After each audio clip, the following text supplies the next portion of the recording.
Hi there guys, I hope you are having a good day. Now, Tyson Fury's trainer Sugar Ray Hill has arrived in the UK to help him prepare for his third Deontay Wilder fight on December 19th.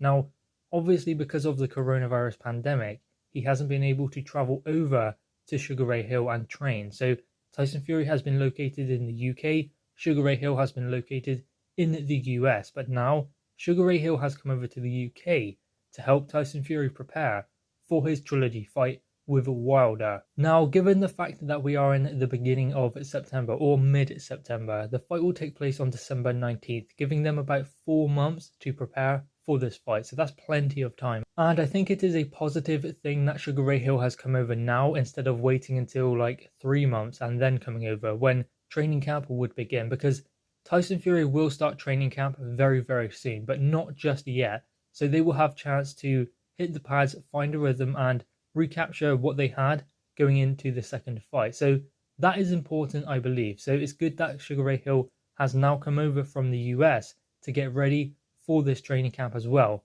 not just for the training camp, because I don't like to see trainers just training their fighter for a training camp, for a fight.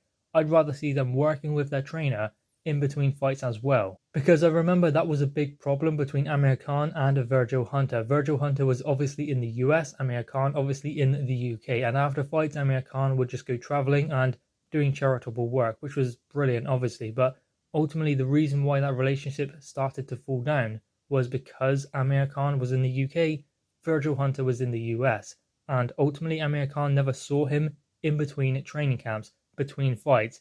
It was just for a training camp, and then that was it. He needed to be working with him a lot more often, and obviously picking things up that he needed to learn. So it is a positive thing that Sugar Ray Hill and Tyson Fury are getting ahead of the game by starting training now, because Deontay Wilder has been with his team probably all of this time, getting ready for the third fight. So they've had a head start, if you think about it. But then again, we are given to understand that Deontay Wilder hasn't really changed anything with his team, which I think is a bad idea. I think he needs to bring someone in new. There were talks about Joe Goosen coming in to help Deontay Wilder, but nothing further has come in that direction, so I don't know whether that will happen. But the important thing for Tyson Fury is he gets that rhythm back, gets back working with Sugar Ray Hill going into the camp, not start training camp when Sugar Ray Hill comes over 3 months before the fight, 12 weeks out from this fight. And what it also shows is that Tyson Fury is focused on Deontay Wilder and focused on this fight. He's excited for the fight. He even put a picture up in his gym, or like a decal thing of him punching Deontay Wilder in the face, which is really cool. I mean, it's great that he's not just like contracted to do it. He wants to be fighting Deontay Wilder. So that's a positive thing, because no one wants him to be going in there undermotivated. So Tyson Fury will be fully motivated for this third fight with Deontay Wilder, and his trainer is already preparing him for it, which also tells us that December 19th is most likely a go, where they will be fighting hopefully at the Raider Stadium, Allegiant Stadium, in front of 10 to 15,000 people in Las Vegas. That is how the fight will happen, and that is what they are planning to do December 19th. And I think that Sugar Ray Hill coming over to help Tyson Fury prepare is indication that that fight has probably been agreed. Now, obviously, for this third fight, Tyson Fury will be expecting a better Deontay Wilder. I mean, I don't know whether he will get it, but that is what he will be expecting, that is what he will be preparing for, and he should do, because Deontay Wilder will be more motivated this time, because it's his last chance.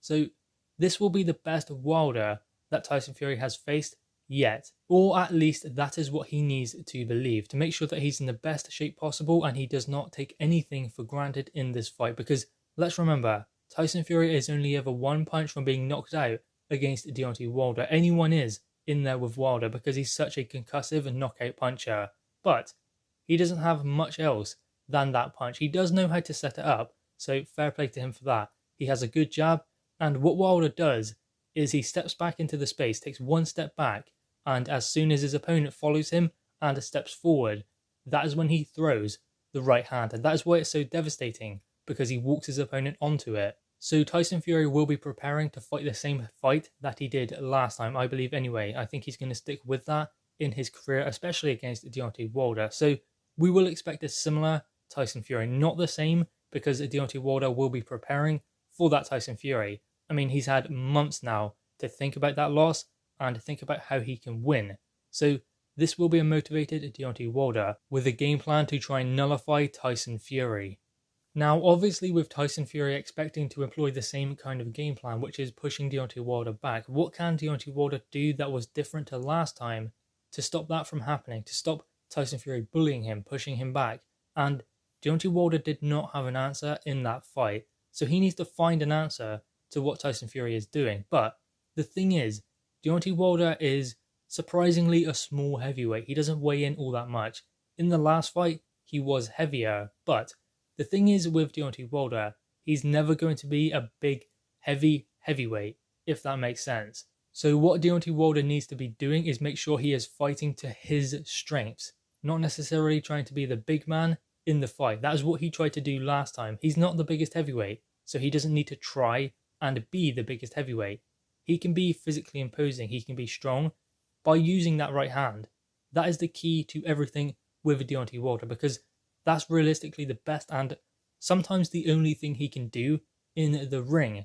So he needs to use that right hand to his advantage. But being the bigger man, being the heavier man, he's never going to be that, especially in a fight with Tyson Fury. So be the smaller heavyweight, weigh in south of 16 stone like he normally does. That doesn't matter with Deontay Wilder. He weighed in 15 stone 7 or something like that in the first Tyson Fury fight anyway. So he doesn't need the weight. He has the power no matter what he weighs. So Deontay Wilder needs to make sure he weighs the right kind of weight, not trying to be the big man in the fight. And I mean, last time, all of the weight he put on was on his upper body, which yes, would have tired his legs out.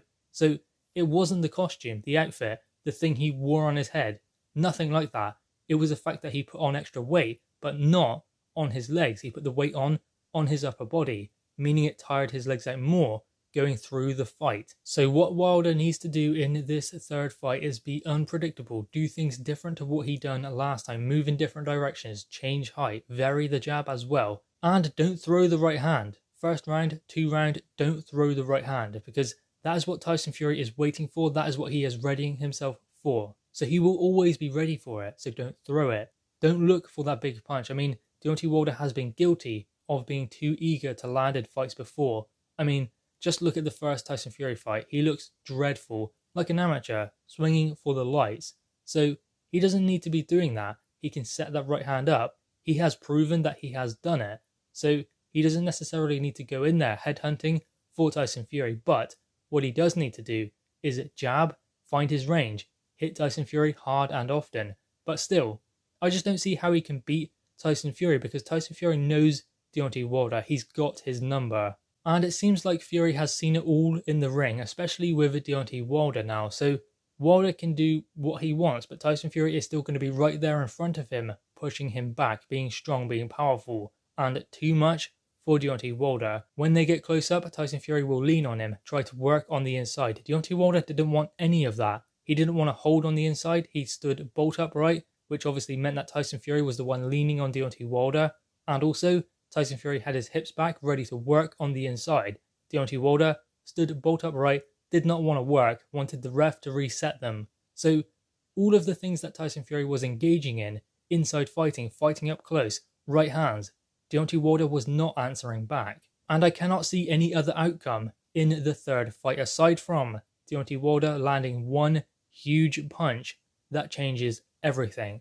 This is the heavyweight division after all, and Deontay Wilder is a huge puncher, but I just see Tyson Fury winning again. Anyway, guys, what are your thoughts on this? Make sure you leave your thoughts in the comments below, leave a thumbs up, and subscribe if you are new. Thanks, guys.